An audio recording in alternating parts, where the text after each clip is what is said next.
സഹാബികൾ രണ്ടാം രാത്രി റസൂലുള്ള നിസ്കരിക്കുമെന്ന് വിചാരിച്ചുകൊണ്ട് നേരത്തെ പള്ളിയിൽ വന്നു. റസൂലുള്ള അന്ന് വന്നു, നിസ്കരിച്ചു.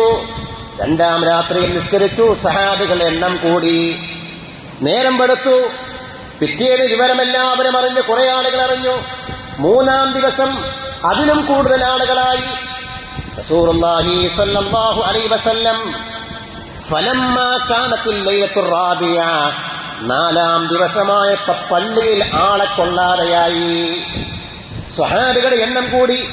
അജസൽ മസ്ജിദു അൻ അഹ്ലിഹി, പള്ളിയിൽ ആളുകളെ കൊള്ളാത്തത്ര ആളുകൾ തറാവീഹിന്റെ ജമാഅത്തിന് വേണ്ടി പള്ളിയിൽ വരികയാണ്. നബി സല്ലല്ലാഹു അലൈഹി വസല്ലം നാലാം രാത്രി വീട്ടിൽ നിന്ന് വന്നതേയില്ല, റൂമിൽ നിന്ന് പുറത്തു വന്നതേയില്ല. റസൂലുള്ള പിന്നെ വരുന്നത് സുബഹി നിസ്കാരത്തിനാണ്.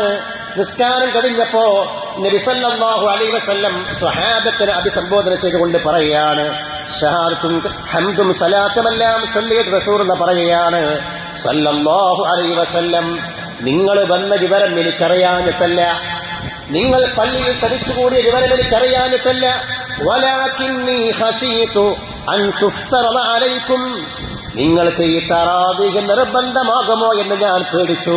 അങ്ങനെ നിർബന്ധമായാൽ പലരും കഴിയാത്ത ആളുകളുണ്ടാകുമല്ലോ, അങ്ങനെ നിസ്കരിക്കാതിരുന്നാൽ അവർ കുറ്റക്കാരാകുമല്ലോ. അത് പേടിച്ചിട്ടാണ്, നിങ്ങളുടെ ആവേശം കണ്ട് ഇത് നിർബന്ധമാകുമോ എന്ന് പേടിച്ചിട്ടാണ് ഞാൻ വരാതിരുന്നത് എന്ന് നബിയുനാ മുഹമ്മദ് മുസ്തഫ. 3 ദിവസം റസൂൽ നിസ്കരിച്ചിട്ടുണ്ട്. ഒറ്റയ്ക്ക് നിസ്കരിച്ചില്ല എന്നല്ല, സ്വഹാബത്തിനെയും കൂട്ടി നിസ്കരിച്ചു. 4-ാം ദിവസം പള്ളിയിൽ കൊള്ളാത്ത ആളായി. ഇത് നിസ്കരിക്കാൻ വരി എന്ന് പറഞ്ഞ് വിളിച്ചു കൂട്ടിയിട്ടല്ല, വിവരമറിഞ്ഞു വരികയാണ്. അന്ന് റസൂലുള്ള വന്നതേയില്ല.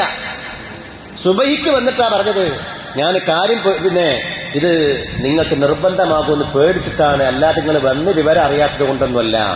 നബി സല്ലല്ലാഹു അലൈഹി വസല്ലം നിങ്ങൾ വഫാത്തായി. വൽ അംറു അലാ ദാലിക്, കാര്യം ഇങ്ങനെ തന്നെയായിരുന്നു. ഇമാം ബുഖാരി റിപ്പോർട്ട് ചെയ്തിരിക്കുന്ന ഹദീസാണ്. റളിയല്ലാഹു തആല അൻഹു, സിദ്ദീഖ് റളിയല്ലാഹു അൻഹുവിന്റെ കാലവും അങ്ങനെ തന്നെ കഴിഞ്ഞുപോയി. നബി സല്ലല്ലാഹു അലൈഹി വസല്ലം നിസ്കരിക്കാത്ത പോലെ, ജമാഅത്തായി നിസ്കരിക്കാത്തത് പോലെ, പിന്നെ നിസ്കരിക്കാത്തത് പോലെ അങ്ങനെ കഴിഞ്ഞുപോയി.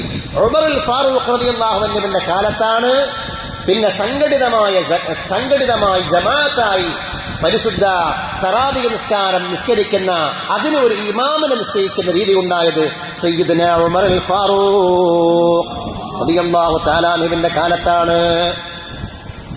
ഈ സംഭവമെല്ലാം നടന്നത് ഹിജ്റ 2-ാം വർഷമാണ്. അതായത് നോമ്പ് നിർബന്ധമാകുന്ന അതേ വർഷമാണ് എന്ന് ബഹുമാനപ്പെട്ട പണ്ഡിതന്മാരും ഹാഷിയത്തുൽ ജമൽ പോലെയുള്ള കിതാബുകളിൽ രേഖപ്പെടുത്തിയിട്ടുണ്ട്. പിന്നീട് എങ്ങനെയാണ് ജമാഅത്ത് സംഘടിപ്പിക്കാൻ വേണ്ടിയുള്ള കാരണമുണ്ടായത്? അബ്ദുറഹ്മാൻ ഇബ്നു ഖാരി റളിയല്ലാഹു റിപ്പോർട്ട് ചെയ്യുന്ന ഹദീസ് വിവരം ഇമാം ബുഖാരി റഹ്മത്തുള്ളാഹി റിപ്പോർട്ട് ചെയ്യുകയാണ്.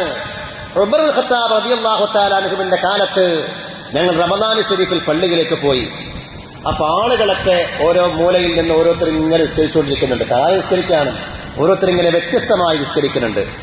നബി സല്ലല്ലാഹു അലൈഹി വസല്ലം ഈ റസൂലുള്ളാഹി ജമാഅത്തായി 4-ാം ദിവസം മുതൽ നിർത്തിവെച്ച ഈ രംഗം കണ്ട് ഓരോരുത്തർ ഇങ്ങനെ നിസ്കരിക്കുമ്പോ ഈ രംഗം കണ്ട ഉമറുൽ ഫാറൂഖ് അവിടെ പറഞ്ഞു, വല്ലാഹി ഇന്നി ലഅറാനി ലൗ ജമഅതു അഹൗലായി അലാ ഖാരിഇൻ വാഹിദ് ലകാന അംസൽ. എനിക്ക് തോന്നുകയാണ്, ഈ നിസ്കരിക്കുന്ന ആളുകളൊക്കെ ഒരു ഖാരിന്റെ കീഴിൽ, ഒരു ഇമാമിന്റെ കീഴിലായിട്ട് ജമാഅത്തായി ഒരുമിച്ച് കൂട്ടിയാൽ അത് നന്നാവും, അത് നല്ല കാര്യമായിരിക്കും എന്ന് പറഞ്ഞുകൊണ്ട് ബഹുമാനപ്പെട്ട ഉമർ ഖത്താബ് റളിയല്ലാഹു തആല അൻഹു ഇമാമായി നിൽക്കാൻ ഉബയ്യ് ഇബ്നു കഅബ് റളിയല്ലാഹു അൻഹു നിശ്ചയിക്കുകയാണ്. ഉബയ്യ് ഇബ്നു കഅബ് റളിയല്ലാഹു അൻഹുവിനെ ഇമാമായി നിശ്ചയിക്കുന്നു. അങ്ങനെ അടുത്ത ദിവസങ്ങളിൽ പിന്നീട് എല്ലാ ദിവസങ്ങളിലും ജമാഅത്തായി നിസ്കരിക്കുന്ന രീതിയായിരുന്നു. നല്ല ഇമാം എന്ന ഉബയ്യ് ഇബ്നു കഅബിനെ പോലെയുള്ള മഹാന്മാരും നിസ്കരിച്ച് ഒരു ദിവസം ഉമറുൽ ഫാറൂഖ് തങ്ങൾ തന്നെ പറഞ്ഞു, നിഅമത്തുൽ ബിദ്അ, ഇത് നല്ല ബിദ്അത്താണ്. ഉമറുൽ ഫാറൂഖ് തന്നെ പറയാണ്, നിഅമത്തുൽ ബിദ്അതു ഹാദിഹി, ഇത് നല്ല ബിദ്അത്താണ്. ബിദ്അത്ത് 2 തരമുണ്ട്, ബിദ്അത്തുൻ ഹസന, ബിദ്അത്തുൻ സയ്യിഅ.